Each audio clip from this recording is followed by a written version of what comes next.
Y bueno, estoy encantada de estar aquí por diversas razones. Una de ellas es que Cádiz es una maravilla. Y a lo mejor vosotros pues ya habituados no os dais cuenta, pero los que vivimos en el otro lado de la península pues vemos siempre Cádiz como un destino muy apetecible, ¿no? Te dicen, ¿quieres venir a Cádiz? Sí.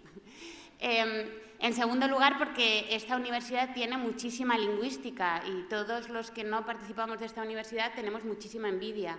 De la buena o de la mala no lo sé, pero muchísima envidia porque es muy puntera en lingüística, ¿no? Y bueno, que te inviten los de Cádiz, pues da mucho gusto. Y en tercer lugar, por el grupo, ¿no? Que es un grupo, pues eso, al que admiro mucho, al que tengo mucho cariño y en especial, pues últimamente a Aroa, con la que comparto también lecturas, me hacía muy feliz venir. Me hacía muy feliz venir también para hablar de autismo, porque es un tema en el que llevo investigando unos años. Ahora os voy a hablar un poquito del equipo que hemos formado, y porque hace unos años que recibí un diagnóstico de autismo. Así que os voy a hablar de autismo desde el laboratorio, desde la ciencia, desde la lingüística y la psicología, que son mis áreas, pero también desde el día a día de tener un cerebro que hace algunas marcianadas y tienes que hacer como que no ha pasado nada para que nadie se sienta incómodo, ¿no? Entonces, tú vas por ahí equivocándote, ¿no? Pero no pasa nada, tú sonríes, eres muy simpática, saludas a todo el mundo por la calle, ¿no? Y bueno, ahí vamos lidiando. Obtener un diagnóstico de autismo de adulto implica resignificar toda tu vida y de eso también hablaremos un poquito aquí. Es, por lo tanto, una charla muy emocional, es una charla científica, pero es una charla emocional, así que si me paso de tiempo, ahí está Aroa para decirme, mamen, esto para otro día. Me voy a levantar y voy a intentar estarme quieta porque eso me va a ayudar a mantener el tiempo a raya.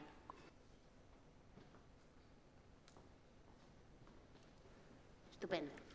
Vale, pues el plan para hoy, si os parece bien, el plan para hoy es el siguiente. Primero hablaremos un poquito de autismo en cifras. Vamos a superar algunos mitos, porque muchos de vosotros estaréis pensando, ¿autista tú? O sea, ¿qué me estás contando? Bueno, pues hablaremos un poquito de lo que está pasando con los diagnósticos de autismo, ¿de acuerdo? Y de qué pasa con este asunto. Y después voy a ir, pues, paso por paso, por los componentes, ¿no?, de las funciones ejecutivas, percepción, atención, sensación, emoción, motivación, y todos esos pasitos serán relacionados con lenguaje. Pero luego me di cuenta de que había algunas cosas, alguna de mis marcianadas, que no me cabían en ninguno de esos apartados y entonces puse comunicación cotidiana para hablar de otras cosas que no me habían cabido. Y si todo va bien, pues llegaremos a las conclusiones en un tiempo. Bueno, ¿me vas calculando? Sí. Empezamos por el principio. El principio es, detrás de esta charla y detrás de todo lo que hago, hay un equipo de gente.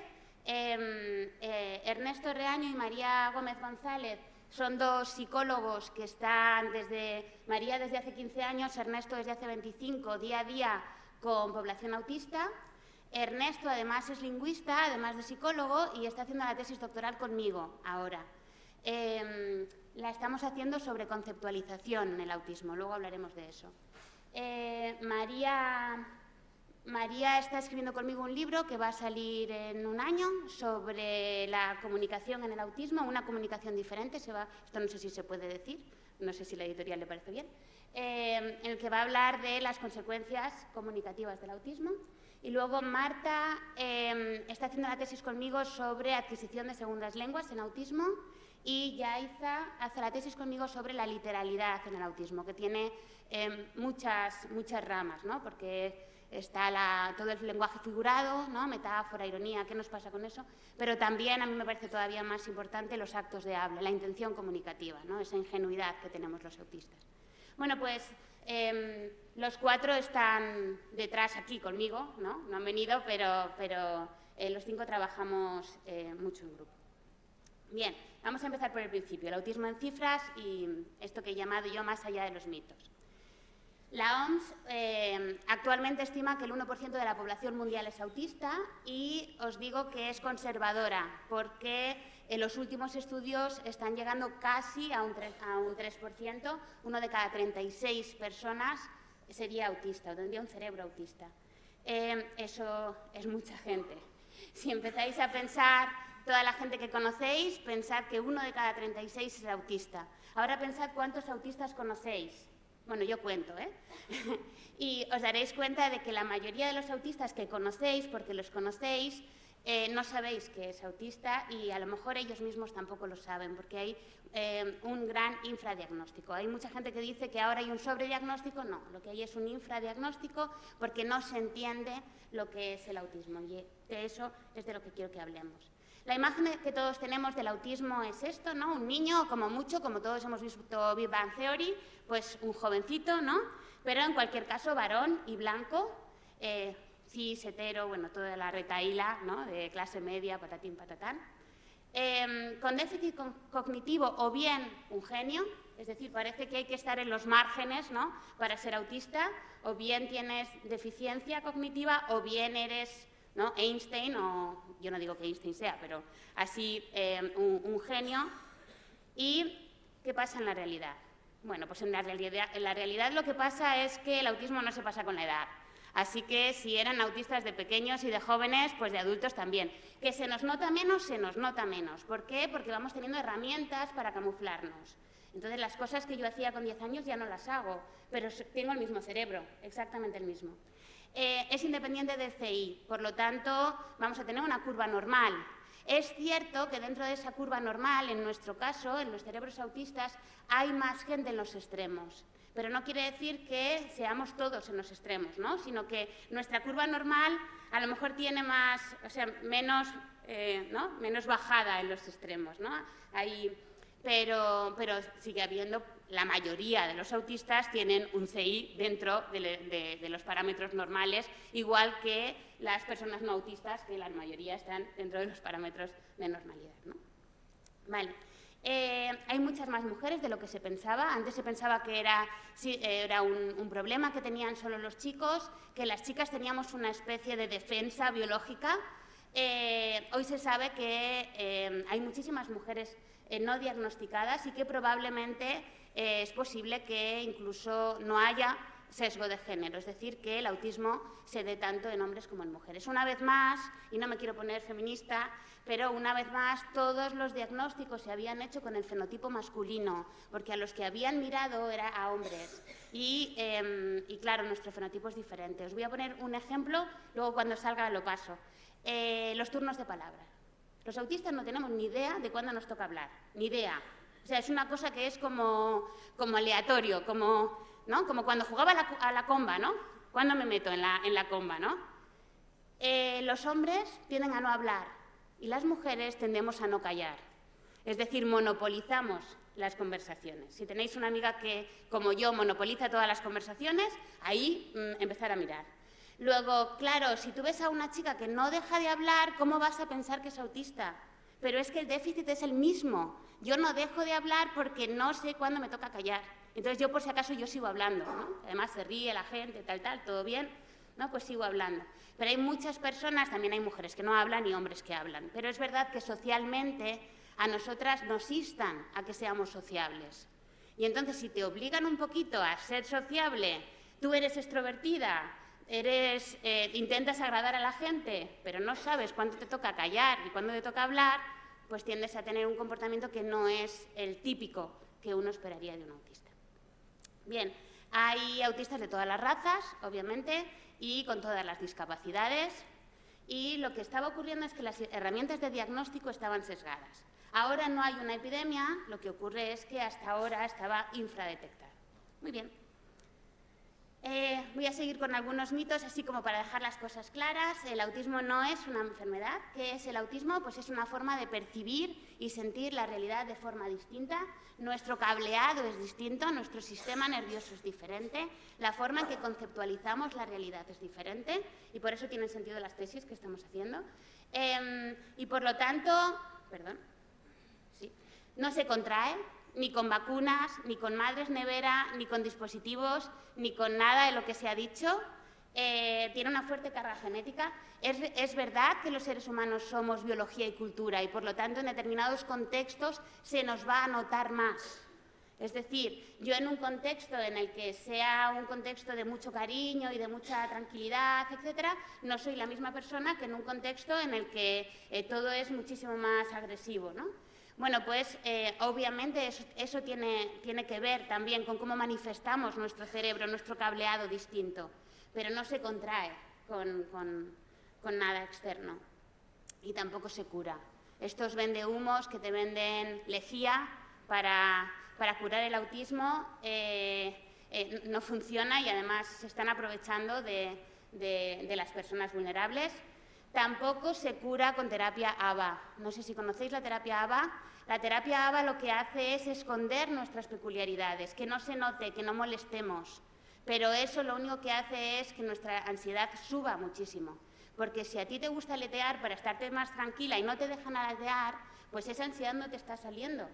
Entonces, si no te dan una alternativa, si quitas una conducta, no digo yo que no haya que quitar algunas conductas, porque hay algunas conductas que no están bien, que pueden ser autolesivas o que pueden ser molestas o que te pueden dar problemas en la sociedad.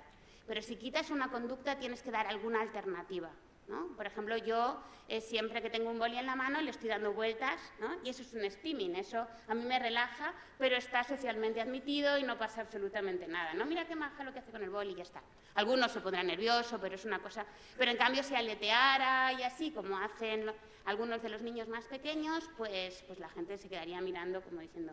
A Mamel le pasa algo, ¿no? Pero es lo mismo, es una forma de sacar esa ansiedad que nos produce estar en un mundo que no está, digamos, preparado para nuestros cerebros y para nuestro cableado, ¿no? Bien, tampoco se cura con dietas.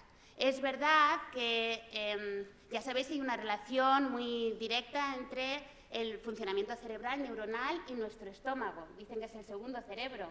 Por lo tanto, determinadas enfermedades mentales tipo ansiedad se gestionan en el cerebro y los autistas que vivimos rodeados de elementos que nos disturban, tenemos bastante ansiedad y eso hace que tengamos colon irritable, que tengamos problemas de intestino. Obviamente, si dejamos de comer determinados alimentos, nuestro intestino nos lo agradece y nos encontramos mejor, pero no porque el autismo necesite que no comes gluten, ¿no? Sino porque el mundo, al ser autista, te hace estar un poco más estresado, eso te provoca un problema en el intestino y entonces cuidar tu alimentación te puede venir bien, pero no comer gluten no te quita el cerebro autista. El cerebro autista lo tienes ahí ya para siempre. El autismo no es una enfermedad, pero sí supone desafíos y es una discapacidad. Es una discapacidad de las ocultas. Bueno, a algunos se les nota más y a otros no se nos nota prácticamente, pero es una discapacidad. A mí me gusta pensar que la discapacidad no es algo del individuo, sino que es algo de la relación que hay entre el individuo y el medio, ¿verdad? Bueno, pues en esta relación entre el individuo y el medio, ser autista en este mundo es jugar el videojuego en la pantalla más difícil, ¿no? O sea, entonces sí es una discapacidad, porque te produce muchos momentos en los que estás regular. Vale. A nosotros lo que nos gustaría es que se dejara de ver el autismo desde la perspectiva únicamente médica, ¿no? De tenéis un trastorno, tú tienes un trastorno porque funcionalmente no tiras, ¿no? Que decimos, no tienes un valor en la sociedad y, sin embargo, este otro autista no tiene nada, incluso le niego el diagnóstico, pues porque, a ver, es doctora, es profesora universitaria, tiene hijos, déjame de líos, ¿no? Tú no necesitas un diagnóstico de autismo. Esa es una perspectiva muy capacitista, ¿no? de las personas y que no entiende bien lo que significa tener un cableado distinto y que además no entiende bien lo que es un ser humano. Yo siempre digo que hace 50 años en muchos hogares no se entendía tener un gato que no cazara ratones y, sin embargo, ahora tenemos gatos que no cazan ratones y no se nos plantea nada, porque ¿qué hace el gato ahí? Pues vivir, quererme, saludarme cuando vengo, a veces ni eso. Pero entendemos que los gatos están bien aunque no hagan nada útil. Y sin embargo, los seres humanos parece que llevamos la trayectoria inversa.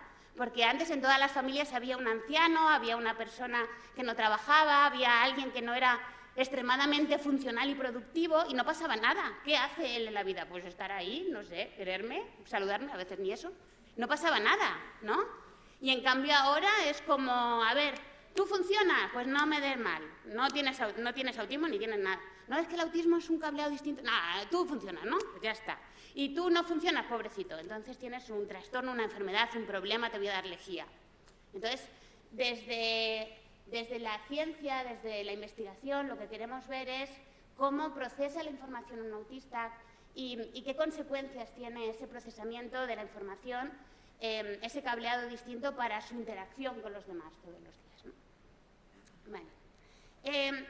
De todo este cuadro también está el asunto, como os he dicho antes, de las mujeres, porque las mujeres hemos sido infradiagnosticadas. De hecho, las únicas mujeres diagnosticadas tradicionalmente de autismo eran las que tenían un coeficiente intelectual muy bajo. ¿Por qué? Porque eran las que menos podían enmascarar su autismo. En ese sentido, como os decía, es en el que intentamos salirnos de ese panorama absolutamente médico, ¿no? Y ir un poquito más a lo que es la raíz neurocientífica del asunto. ¿Por qué?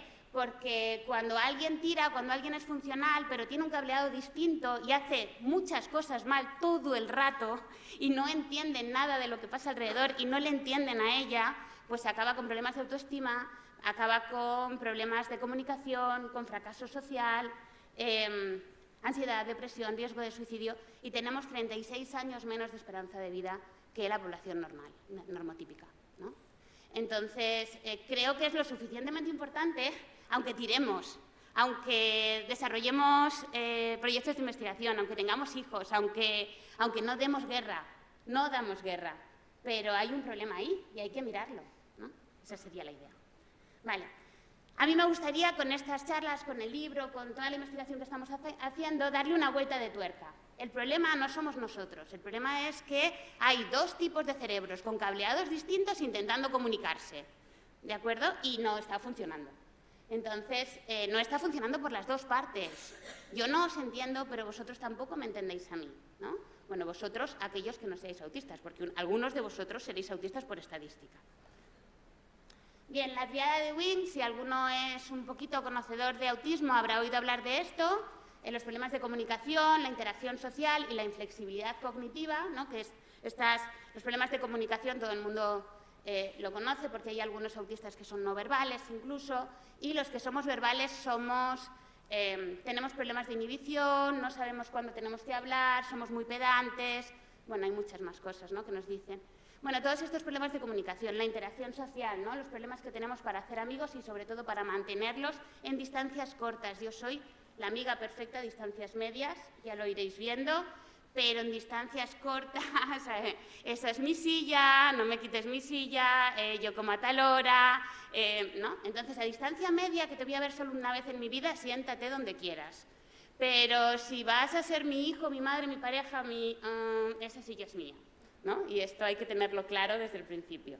Bueno, pues estos problemas de interacción social y esta inflexibilidad, ¿no?, que piensas una cosa y te cuesta mucho salir, o también nos cuesta mucho las transiciones entre las cosas que hacemos, ¿no? A mí me cuesta muchísimo entrar en la ducha, me cuesta muchísimo salir de la ducha, me cuesta muchísimo levantarme, me cuesta muchísimo irme a la cama. Entonces es todo como que todo cuesta muchísimo porque te gustaría estar haciendo una única cosa los 100 años que te han dado, ¿no? Todo el rato haciendo lo mismo. Entonces, como para de estudiar porque tienes que comer, para de comer porque tienes que tal.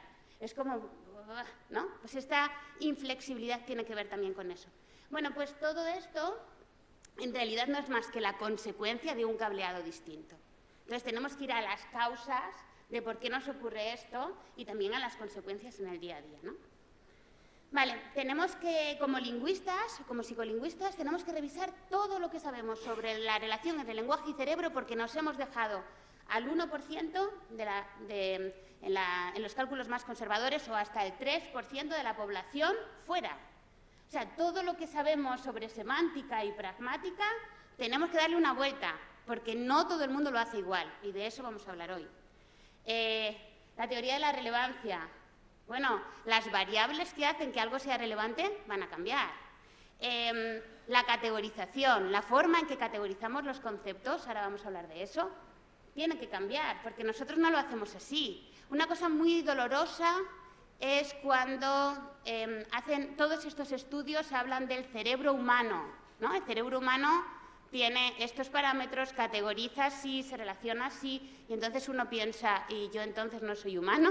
Hola, estoy aquí, ¿no? Entonces tenemos que entender la humanidad de una manera más amplia, entendiendo que el 98% de los humanos lo hacen no sé cómo, pero luego hay otros humanos que lo hacen no sé qué. Aparte que ya sabéis que no somos las únicas personas que somos neurodivergentes.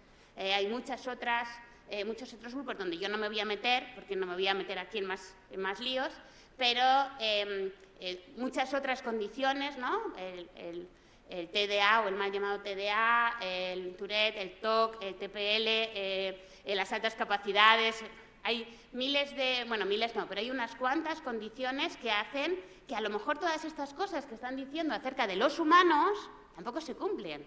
Y entonces ya no estamos hablando de un 1% o un 3%, sino a lo mejor nos vamos al 8 o al 9%, que ya somos mucha gente, como para que nadie nunca nos haya mirado y nadie nunca haya dicho nada, ¿no? Más obras, bueno, las metáforas de la vida cotidiana. Me encanta Lakoff, le amo, pero nosotros no procesamos las metáforas así, de eso hablaremos yo creo. El principio de cooperación de Grice, pues también para nosotros es mucho más intenso que para el resto. Los actos de habla, o sea, cómo comprendemos los actos de habla y cómo... la cortesía, que me habláis de la cortesía no tiene nada que ver con nuestro procesamiento del mundo, ¿no? Nosotros somos corteses de otra manera. La comunicación, las palabras ambiguas, todo tiene que resignificarse, reobservarse, porque hay una parte de la población que no hemos tenido en cuenta. Pues vamos a empezar a meternos en harina y empiezo con percepción. Lo primero que os tengo que decir es que los autistas percibimos la realidad de manera distinta. ¿Y eso qué significa? Pues, en concreto, que nosotros atendemos mucho más a los detalles. Es decir, nosotros partimos de los detalles, de las cosas más nimias, y a partir de ahí, si tenemos suerte y tenemos capacidad cognitiva, vamos a conceptualizar, vamos a abstraer. Pero abstraemos desde el detalle. Mientras que los cerebros típicos abstraen desde un nivel ordinal, ¿de acuerdo?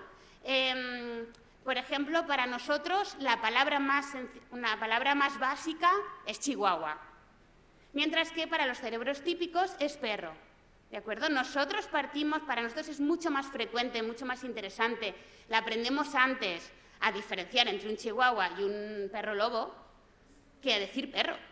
Porque a mí me dice alguien que tiene un perro, bueno, ahora no porque tengo ya muchos años, pero cuando yo tenía 5 años, alguien me decía que tenía un perro y me dejaba fría porque yo no podía hacerme a la idea de cuáles eran las consecuencias vitales en su vida el hecho de tener un perro, porque no tiene nada que ver tener un chihuahua que tener un bulldog, ¿no? Entonces, para nosotros, todo empieza en el detalle, todo empieza en la cosa más chiquitita y a partir de ahí subimos. Y una cosa que hacemos muy bien, porque hay cosas que hacemos bien, es sacar patrones. Somos muy buenos sacando patrones. Y además somos muy racionales, muy racionales. Luego hablaremos de la emoción, que la tenemos también distinta. Y entonces, a través de esa racionalización y a través de esa capacidad de sacar patrones, vamos abstrayendo, ¿de acuerdo? Pero siempre desde el puntito, desde el detalle. ¿Eso qué quiere decir? Eso quiere decir que cuando alguien dice coche, estamos leyendo una novela y leemos que Margarita se mete en un coche. Los cerebros típicos hacen un prototipo, eso ya nos lo han explicado, un prototipo de coche, ¿no? Una cosa así, que no es ni coche ni no, así como abstracto, tal. Nosotros tenemos Google Imágenes. Margarita se mete en un coche, y se me ocurren 17 millones de ejemplos de Margarita metiéndose en un coche. Un coche pequeño, un coche grande, un coche tal, un coche cual. Y yo pienso, ¿para qué dicen coche? ¿Por qué no dicen exactamente en qué coche desde el principio? Que sería muchísimo más, ¿no? Más rápido, más... Pero bueno, a los cerebros típicos les gustan las palabras como coche, a nosotros no. Bien, a partir de ahí sigues leyendo. Margarita se metió en el coche rojo. Los cerebros típicos pintan de rojo el coche prototípico, esa especie de coche no coche que tienen, mientras que nosotros lo que hacemos, como en el quién es quién, quito los verdes, los azules, los amarillos, los blancos, los negros y me quedo con los rojos. Por lo tanto, la conceptualización no tiene nada que ver. Yo voy a ir de lo pequeño a lo abstracto y vosotros vais a ir de lo abstracto a lo concreto, ¿no? Entonces, es muy diferente. Voy a meter un poquito más de teoría. Si conocéis a Kahneman, ya sabréis que nuestro sistema de procesamiento, el de todos los seres humanos, tiene como dos motores. Uno es muy rápido y funciona para el día a día, y es el que pone ahí tipo 1, ¿no? Es automático, es inconsciente, es implícito, es asociativo, tiene un esfuerzo bajo, tiene una alta capacidad, está contextualizado, es independiente de la memoria de trabajo, funciona en paralelo y no es lógico.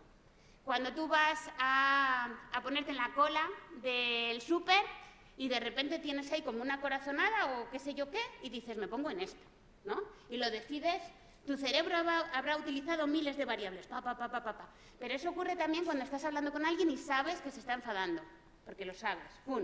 ¿No? ¿Estás hablando con él? ¿Por qué lo sabes? No lo sabes, ¡pum! Ese es el tipo 1, ese es el de los rápidos. Y ese tipo 1 es el de los prototipos también, ¿no? El que funciona con prototipos, con más o menos, con... Bueno, vamos a ir tirando.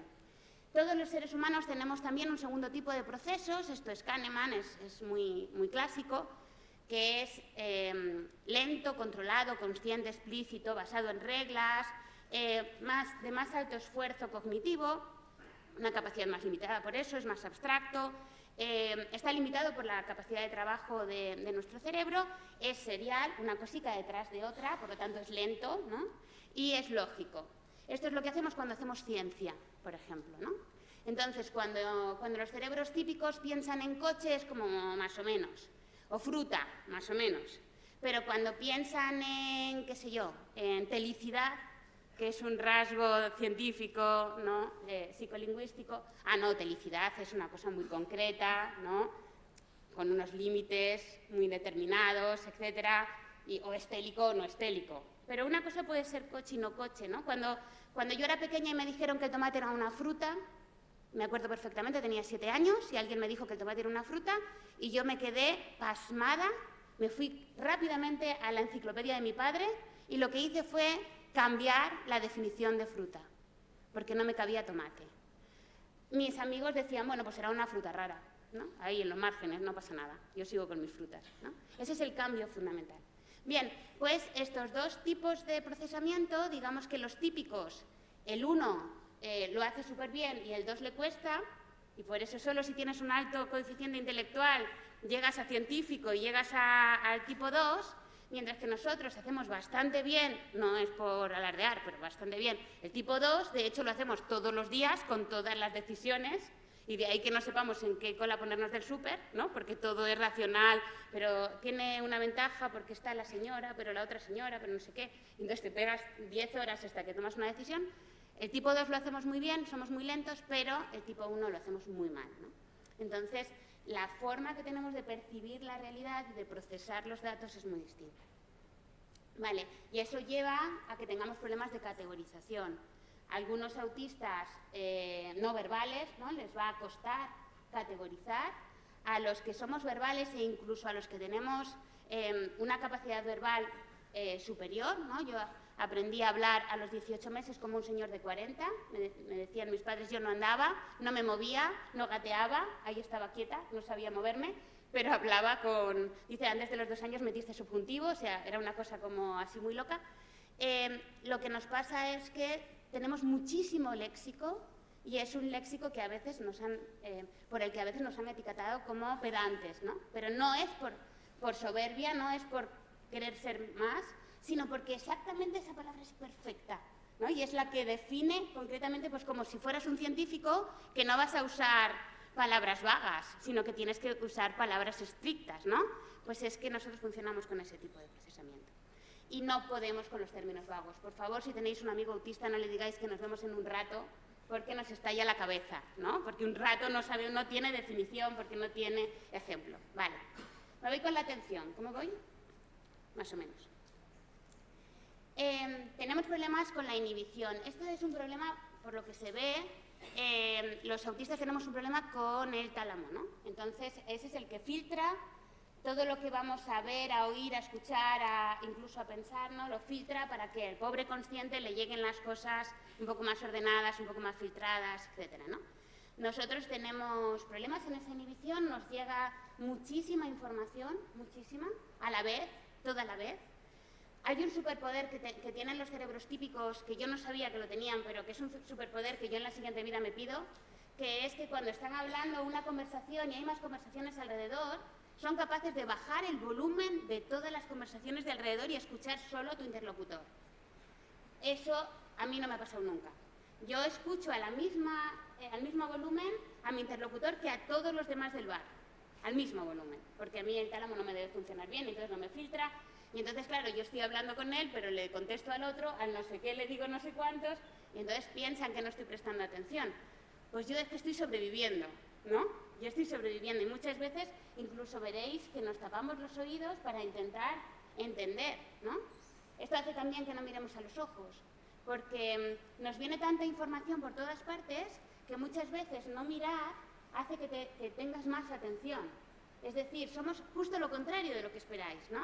Cuando alguien te mira a los ojos esperáis que está prestando atención. Si yo miro a los ojos ya me quedo en blanco, o sea, ya me quedo como el Bambi, ¿no? Entonces, para entender bien todo lo que me estás diciendo, prefiero, entonces, si me dais una instrucción difícil, como por ejemplo cómo se hace el guiso de ternera, que para mí es una cosa muy complicada porque va paso a paso y eso me cuesta mucho, pues yo cerraré los ojos y no te miraré, porque entonces te prestaré mucho más atención, ¿no? Tenemos problemas de inhibición y por lo tanto cuanta más información nos llegue, peor. Vale. Eso hace que tengamos una atención focalizada, ¿no? Que nos focalicemos en un determinado tipo de elementos, que hagamos visión túnel y yo solo estoy viendo esto, porque si abro el prisma voy a colapsar, ¿de acuerdo? Y también tiene que ver, por lo tanto, con este monotropismo, ¿no?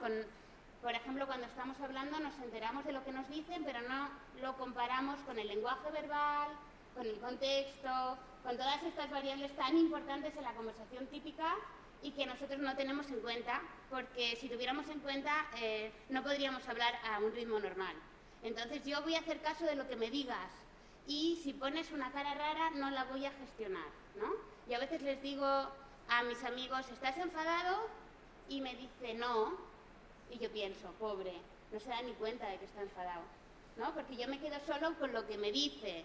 Y como además yo muchas veces, de eso vendremos ahora, yo no sé a veces que estoy enfadada cuando estoy enfadada, porque la gestión de emociones la llevamos regulinchi, pues yo me voy a quedar solo con lo que me digas, no lo voy a comparar con todo lo demás. Todo esto hace que el mundo sea muy caótico. Tenemos tanta información, no hay un filtro, ¿no? Nos centramos en los detalles, hay muchos detalles que ver, etc. Por lo tanto, tenemos bastante alerta en general y todo lo que nos proporcione seguridad, bienvenido sea. De ahí que nos guste tener control sobre las cosas, previsión, inflexibilidad a veces, ¿no? Yo había pensado que iba a venir aquí y que mi habitación iba a dar a la playa y que no sé qué y que no sé cuántas, y si me cambias alguno de esas es como, vale, y aun con todo no morimos, ¿no? Vale, pues entonces sigo, ¿no? Pero esa sensación de si cambia una variable a lo mejor morimos, esa está siempre ahí. Entonces, esto que a vosotros os puede parecer, es que es muy inflexible, que fluya, ¿no? Que fluya, que sea mejor, tal. Pues no fluimos porque estamos un poco atemorizados, porque el mundo es muy complejo y por eso preferimos que sea todo como predecible. Vale, hay un paper muy interesante del trabajo que están haciendo estos autores que vinculan la literalidad del autismo con esta incapacidad que tenemos de predecir el mundo, ¿no? Y como el mundo es tan caótico, como yo tengo tanta información de tantos canales a la vez, que además son contradictorios, que además todo es dinámico, yo me voy a quedar con lo literal porque es lo único seguro que tengo. Entonces, si tú me dices que no estás enfadada, yo me voy a quedar muy tranquila porque tú me has dicho que no estás enfadada. Y si lo estás, pues chica, dímelo, ¿no? Y no esperes que yo lo adivine por la cara que pones o por lo que sea. Vale, me voy un poquito al lenguaje figurado. ¿Qué pasa con las metáforas? Claro, las metáforas va a depender un poco, porque ya sabéis que somos un espectro y cada uno tiene sus herramientas, sus capacidades. Yo no soy la misma autista que a los 10 años, entonces es posible que durante una etapa o que algunas personas no entiendan las metáforas. Es posible también que las entendamos con retraso, es decir, a veces son milisegundos, pero en el laboratorio se encuentra. Dices, mira, tienes una latencia de unos milisegundos por encima de la media. A veces es evidente, ¿no? Porque es como al rato haces, ah, vale, ya sé lo que querías decir, ¿no? Y entonces te ha costado un rato. Hay personas que no producen metáforas y hay personas que sí las entendemos y las producimos. Que en laboratorio encontramos cierta latencia, pero lo más importante es que siempre las concebimos desde la literalidad, incluso conscientemente. A mí cuando alguien me dice que tiene el corazón en la mano, oh, estoy ansioso, ¿no? Tengo el corazón en la mano. A mí me parece una guarrería, porque yo me lo imagino con el corazón en la mano, con todo chorreando de sangre. Entiendo lo que quiere decir, pero qué necesidad de hacerlo con esa metáfora tan desagradable. O sea, todo el lenguaje figurado conscientemente en el neocórtex me va por la literalidad, ¿no? Y eso, claro, hace que tenga siempre una demora en comprender. Mientras que el cerebro típico va a pasar por la literalidad si la metáfora no es muy frecuente o no está muy ajustada al contexto. Pero si es muy frecuente y está ajustada al contexto, va directamente al significado metafórico, ¿no? Sin pasar necesariamente por lo literal. Y en cualquier caso creo que no sois conscientes o que no sois tan conscientes de la metáfora, a no ser que alguien os la ponga delante, ¿no? ¿Qué pasa con la ironía? Lo mismo. Es verdad que hay algunos autistas que no entienden la ironía, hay otros que la... Ah, perdón. Un poquito para allá y no te escucho. Vale. Es verdad que algunos no entienden la ironía, es verdad que algunos la entienden, pero no suelen producir ironía, pero también estamos los autistas que entendemos la ironía con más o menos retraso, con más o menos dificultad, y que la producimos constantemente, que somos muy irónicos. ¿Qué diferencia hay? Bueno, que nosotros, voy a hablar en primera persona, yo soy muy irónica, pero yo lanzo la ironía desde todos los canales. Es decir, si yo tengo que hablar de la gestión burocrática, ahora que soy vicedecana, y tengo que decir lo que pienso, pues voy a decir algo así como: me chifla hacer informes, es maravilloso hacer informes, venga, más informes, yo 24/7 haciendo informes. Léxicamente voy a utilizar todas las palabras más extremas para avisarle a la gente de que estoy haciendo una ironía. Además, es muy probable que haga así, y es muy probable que gesticule muchísimo, que alce la voz, es decir, todos mis canales te van a decir warning, warning, esto es una ironía y esto es complicado. Mientras que los cerebros típicos, sobre todo algunas culturas, pues dicen, me gusta bastante, y suben una ceja y se acabó. Y con eso ya tienes que entender que no les gusta bastante. Es decir, nosotros lo que no hacemos es dar información contradictoria en distintos canales. Dicen que tenemos un problema de coherencia central. Yo, perdonadme, pienso que la coherencia central, el problema lo tienen los cerebros típicos, que no son coherentes. Pero bueno, aquí cada uno lo ve desde su prisma.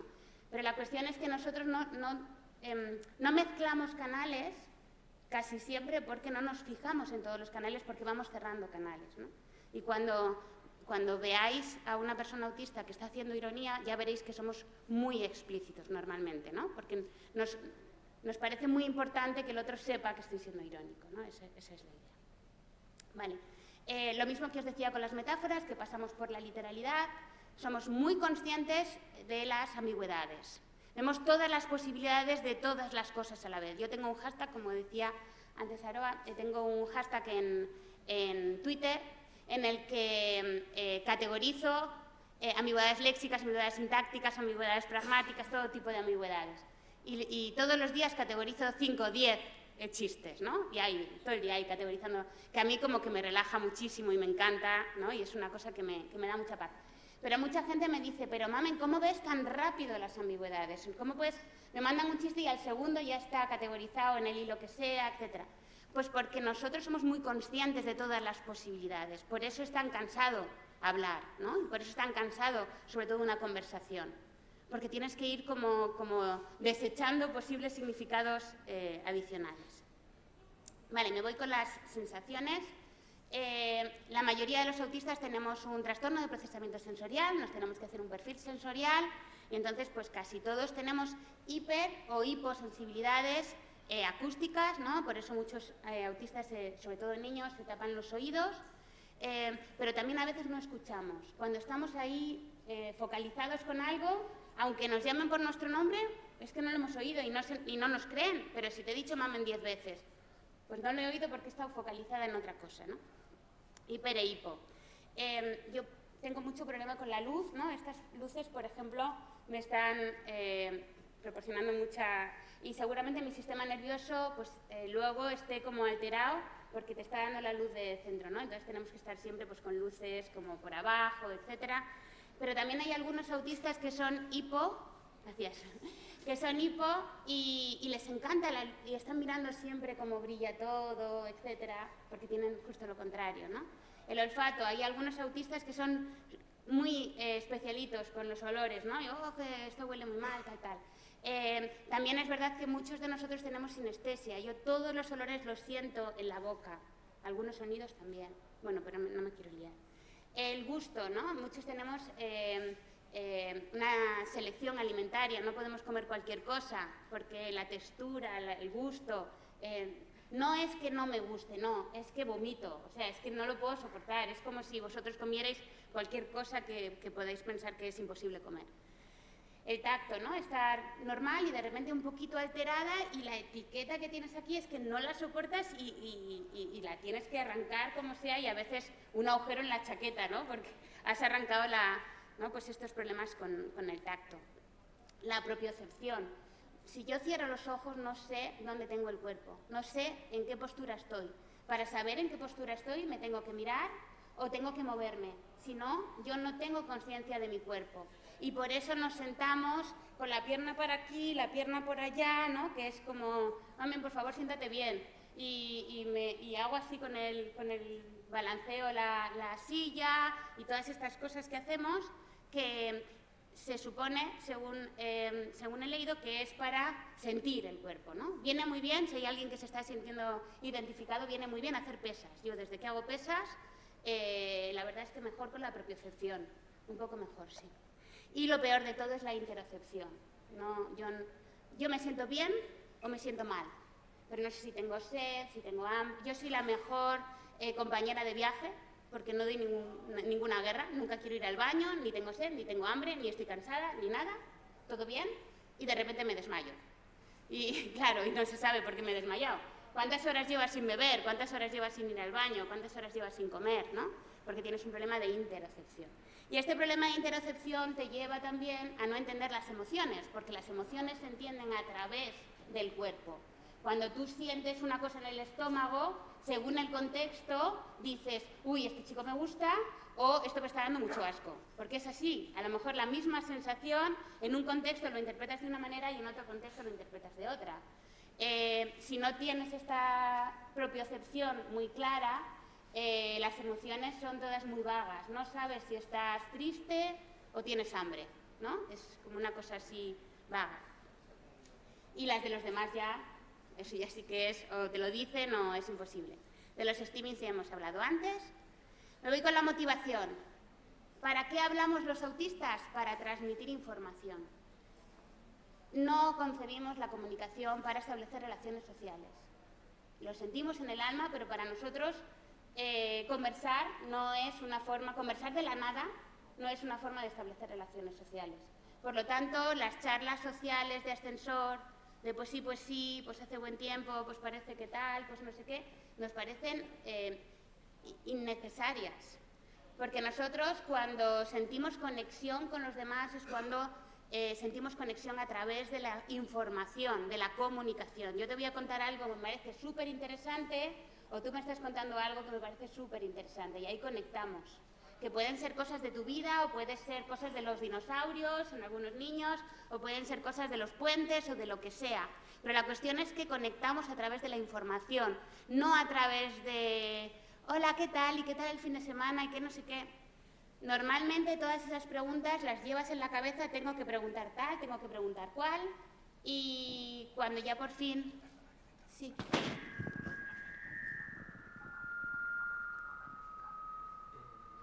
¿Nos tenemos que ir?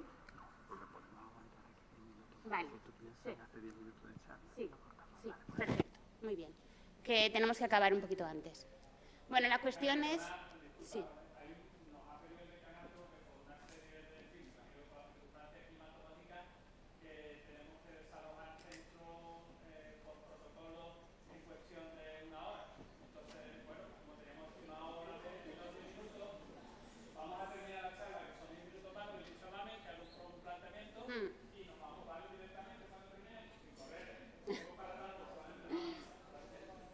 Bueno, gracias por quedaros.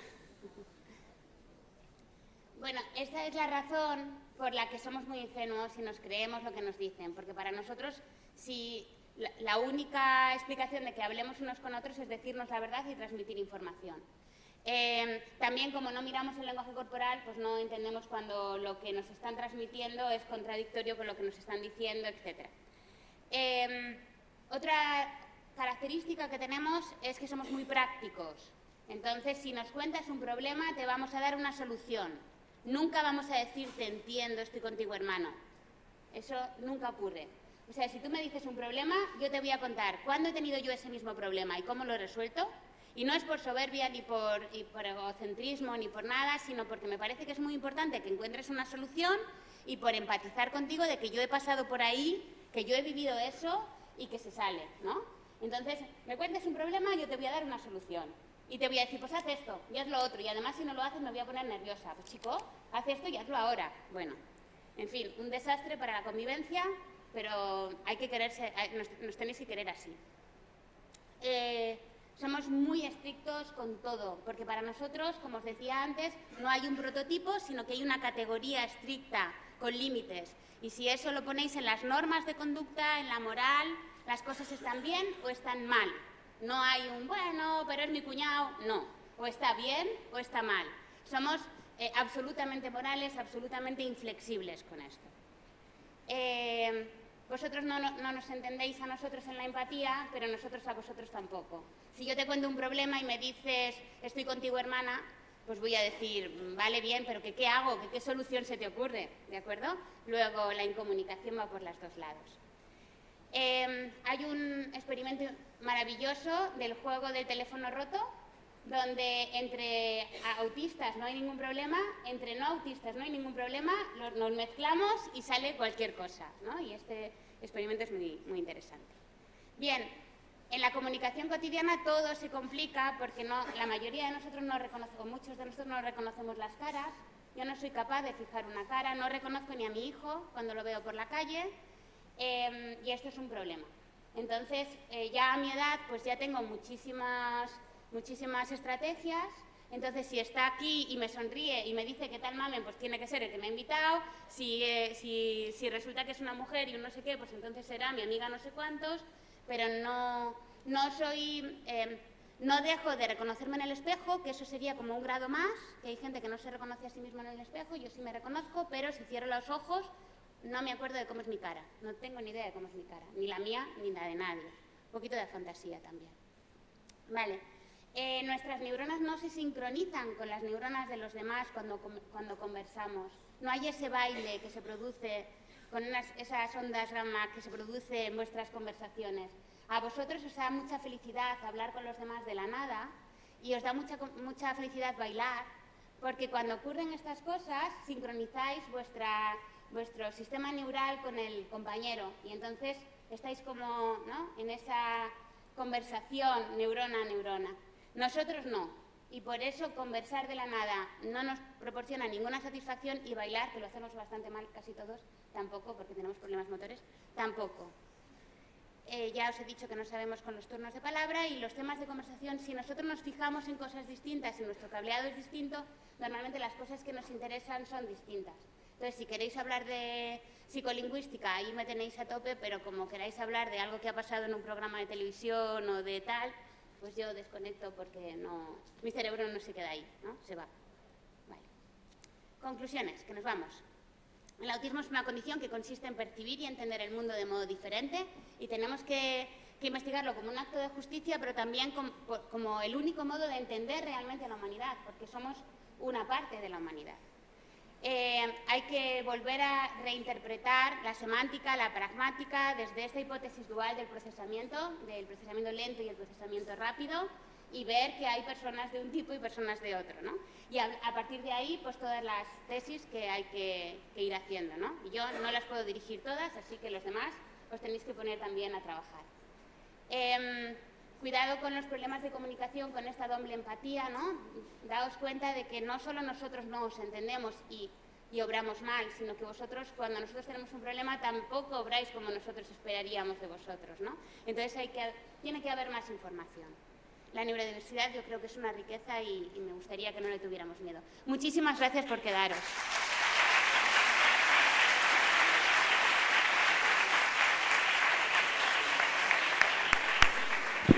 Bueno, muchas gracias a Mamen.